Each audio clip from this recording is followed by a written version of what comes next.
வணக்கம் முருகன். மத்திய அரசு கல்வியில் காவிய புகுத்திருக்கு. அது எந்த முறையில் வளர்ச்சி அடைய போகுது அப்படிங்கிறத பார்க்கலாம். அடுத்த வருஷத்தோட ஆர்எஸ்எஸ் என்ற ஒரு அமைப்பு தொடங்கி இந்தியாவில் 100 வருஷம் ஆகிறது. ஒரு மிகப்பெரிய ஒரு உன்னத வளர்ச்சி அடைஞ்சிருக்கிறது பாரதிய ஜனதா கட்சி இந்தியாவில். ஆர்எஸ்எஸ் என்ற யானைக்கு மதம் பிடிச்சிச்சு. அந்த மதம் பிடிச்சதனுடைய வெளிப்பாடு தான் ஆரம்ப கல்வியிலேருந்து கல்லூரி கல்வி வரை இந்து மதத்தை மக்களுடைய கல்வியில் ஆரம்ப கல்வியிலிருந்து புகுத்தி மக்களை இந்துக்களாக மாற்றணும் அப்படிங்கிற ஒரு மோசமான எண்ணத்தோடு இது தொடங்கி இருக்கப்பட்டிருக்கிறது. சரி, இந்தியாவில் தொடர்ந்து 3 முறை பாரதிய ஜனதா கட்சி மத்தியில் ஆட்சி அமைச்சிருக்குது. அதுதான் அதனுடைய வெளிப்பாடு, அதனுடைய உன்னத வளர்ச்சி எடுத்துக்கலாம். இந்தியாவில் பெரும்பாலுமான மாநிலங்களில் பாரதிய ஜனதா கட்சியினுடைய ஆட்சி தான் நடைபெற்று கொண்டிருக்கிறது. அதே போல் பாரதிய ஜனதா கட்சியினுடைய ஆதரவு பெற்ற பெரிய தலைவர்கள் எல்லாமே மத்தியிலையும் மாநிலத்திலையும் பெரிய அமைச்சராக இருக்காங்க, கவர்னராக இருக்காங்க, ஜனாதிபதியாக இருக்காங்க. அது மட்டும் போதாது என்று பாரதிய ஜனதா கட்சியை சேர்ந்த ஆதரவாளர்கள் உலகின் மிகப்பெரிய பணக்காரர்களாகவும் இருக்கிறார்கள். அதற்கு உதாரணமாக அம்பானி, அதானி மக்களுடைய ஆயிரக்கணக்கான கோடி, லட்சக்கணக்கான கோடியை அவர்களுக்கு கொடுத்து உலகின் மிகப்பெரிய பணக்காரர்களாக வளர்த்து விட்டிருக்கிறது பாரதிய ஜனதா கட்சி. இப்படி ஒரு உன்னதமான நிலையை அடைந்த பாரதிய ஜனதா கட்சிக்கு தேவைப்பட்ட ஆண்டுகள் 100 வருடங்கள். அந்த 100 வருடத்தில் இப்பொழுது உன்னத உச்ச நிலைமை அடைந்திருக்கிறது. இதை அப்படியே தொடர வேண்டும் அப்படின்னு ஒரு 500 ஆண்டுகளுக்கு தொடர வேண்டும் என்று நினைக்கிறது. ஒவ்வொரு மனிதனுக்கும், ஒவ்வொரு மத தீவிரவாதிக்கும் இப்படிப்பட்ட எண்ணம் இருக்கும். அதன் வெளிப்பாடு தான் கல்வியில் காவிய நுழைச்சிருக்கு பாரதிய ஜனதா கட்சி. சரி, இதனுடைய விளைவு எப்படி இருக்குன்னு பார்த்தீங்கன்னா,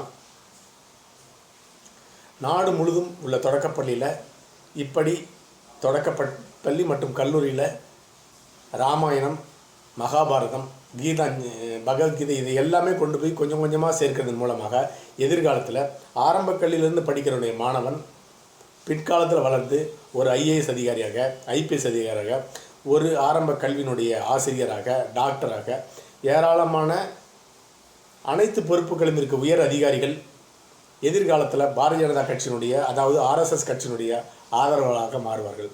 அதன் காரணமாக இன்னும் சில நூற்றாண்டுகளுக்கு பாரதிய ஜனதா கட்சியினுடைய ஆட்சி இந்தியாவில் தொடரணும் அப்படின்னு நினைக்குது.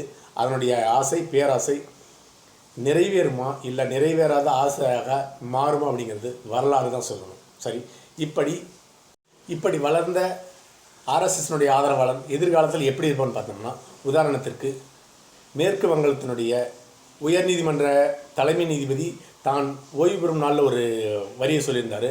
ஆரம்ப காலத்திலிருந்தே, சிறு வயதிலிருந்தே நான் ஆர்எஸ்எஸ்னுடைய தொண்டனாக தான் வளர்ந்தேன்.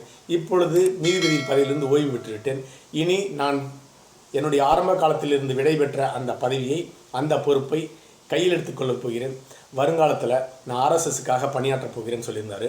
இப்படி தான் எதிர்காலத்தில் ஆரம்ப கல்வியில் ஆர்எஸ்எஸ்னுடைய இந்து மதத்தை படித்து உயர் பொறுப்பில் வளர்ந்த எதிர்காலத்தில் என்ன செய்ய போகிறாங்கன்னு பார்த்தீங்கன்னா, ஒரு ஐஏஎஸ் அதிகாரி தான் சம்பந்தப்பட்ட முக்கிய பணிகள் எல்லாமே ஆர்எஸ்எஸ், அது இந்து மதத்தை சார்ந்ததற்காக ஃபேவராக தான் நடையெடுப்பார். ஒரு ஐபிஎஸ் அதிகாரி என்ன சொல்லுவார், குற்றம் செய்யும் இந்து மதத்தை சார்ந்தவர்களை அதிலிருந்து தப்பிக்க வைக்கிறதுக்கான முயற்சி செய்வார். மருத்துவரும் அதை போல தான் செய்வார். கல்வியாளர்கள் ஆரம்ப கல்வியிலிருந்து ஒரு டீச்சர், உயர்கல்வி சொல்லிக் கொடுக்குற வாதியார் இருந்து அனைவருமே இந்து மதத்தை முன்னிலைப்படுத்தி பிரச்சாரம் செய்வார்.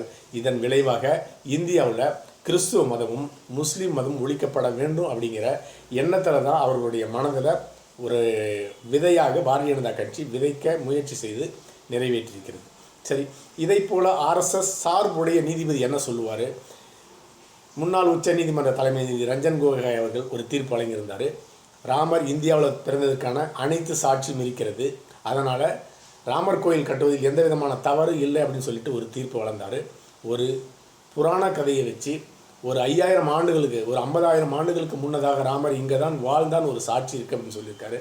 அப்படிப்பட்ட நீதிபதி இருக்கும் நாட்டில் இப்படிப்பட்ட ஆரம்ப கல்வியிலே இந்து மதத்தை புகுத்துவதன் காரணமாக எதிர்காலத்தில் உச்ச நீதிமன்றம், உயர் நீதிமன்றங்களில் ஆர்எஸ்எஸ் சார்ந்த, அதாவது இந்து மதம் சார்ந்த தீர்ப்புகள் மட்டுமே வழங்கப்படும். கிறிஸ்துவ, முஸ்லீம் மதங்களுடைய அவர்களுக்கு எதிரான நிலைப்பாடு தான் எடுக்க முடியும். குறிப்பாக சொல்லணும்னா இந்தியா முழுக்க இந்து மதம் தான் இருக்கணும் அப்படின்னு சொல்லிட்டு ஒரு தீர்ப்பு வழங்கி அனைத்து கிறிஸ்துவ, முஸ்லீம் வழிபாட்டு தலங்களை இடிக்கணும்னு உத்தரவு போட்டால் கூட ஆச்சரியப்படத்துக்குள்ள. அப்படி ஒரு நிலை ஏற்படணும் அப்படிங்கிறதுக்காக தான் ஆரம்ப கல்லிலிருந்து இந்து மதத்தை புகுத்துக்கு உண்டான வேலையை பாரதிய ஜனதா கட்சி செய்திருக்கிறது. சரி, இந்தியாவில் மதம் என்ற நெருப்பு இருக்கும் வரை தான் இப்படிப்பட்ட மத தீவிரவாதிகள் தங்களை தொடர்ந்து வளர்த்து கொண்டிருக்க முடியும். இந்த நெருப்பு அணைச்சிச்சுன்னா இவர்களால் வளர முடியாது. அதற்கு பக்கபலமாக சில மாநில அரசர்களையும் இவர்கள் இணைத்துக் கொள்வார்கள்.